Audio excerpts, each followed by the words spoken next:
अबे जल्दी बोल, कल सुबह पनवेल निकलना है। लेकिन एक सेकंड,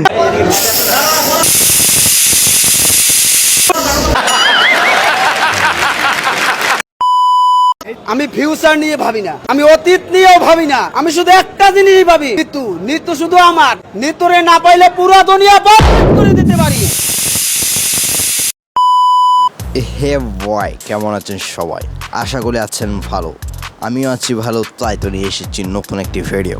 আজকাল সোশ্যাল মিডিয়ায় শুধু ঢুকলেই শুনতে পাই জিল্লু মাল দে। হ্যাঁ ভাই, ছোট থেকে বুড়ো পর্যন্ত সবাই শুধু বলে কেন রে ভাই, জিল্লু এমন কোন মাল নিয়ে বসে আছে যে সবাই তার কাছ থেকে শুধু মালে খুঁজতেছে। এদিকে আবার রিলস আবিষ্কারকগুলো বসে নেই, তারা আবার নিজেদের মতো বরবাদ মুভির রিলস বানাচ্ছে, যা আমাদের মাথা খেয়েই নিচ্ছে।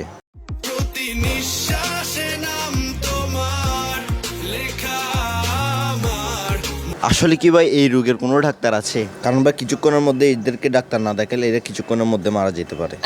ভাই পুরো শ্বাস টাস বন্ধ করে খিপ ভাই মুখে হাত দিয়ে বসে আছে। 20 দিনের মধ্যে আমার ডেলিভারি ডেট, আমার বাচ্চা হবে। হ্যাঁ 30 দিনের মধ্যে আপনার ডেলিভারি ডেট, আপনার বাচ্চা হবে। তবু খারাপ কি, ভালোই তো। হ্যাঁ আমি কিন্তু এর মধ্যে আসছি দেখতে, কারণ আমার হাজবেন্ড কালকে দেখে গেছে।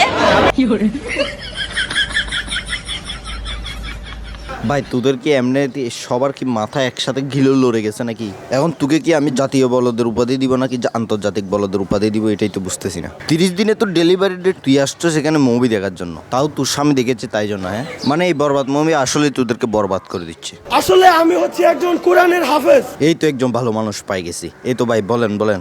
আমি প্রত্যেকদিন 5 রাকাত নামাজ পড়ি। গুড, এগুলো তো ভালো ছিল লক্ষণ। এই সিনেমাটা দেখার সময় আমি সিনেমা হলে 20 রাকাত নফল নামাজ পড়েছি। কেন পড়েছিস রে ভাড়া? তুই আর পরে লাভ কি? তুই আর হাফেজ হয়ে লাভ কি?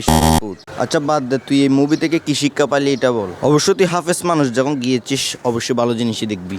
এই সিনেমাটা আসলে এত সুন্দর একটা সিনেমা, কারণ এই সিনেমার ভিতরে দেখানো হয়েছে যখন আপনার গার্লফ্রেন্ডে কেউ ডিস্টার্ব করে কিভাবে তার পাশার ভিতরে বাড়ি মারতে হয়।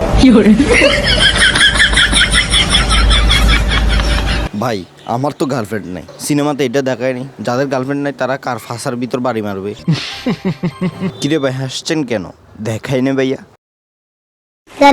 ধর বেটা, তাহলে মুভিটা আমার জন্য আসে নাই, টাকাই ইউজফুল হবে না আমার। 100% 100%। আকিব ভাই আওয়াজ অনেক ভালো লাগছে। I like it, I love it bye. এটা আমার চুকনি সিনেমা। যেদিন যারা সিঙ্গেল আছে তাদেরকে নিয়ে মুভি বানাবে সেদিন আমি টিকিট কেটে যাব।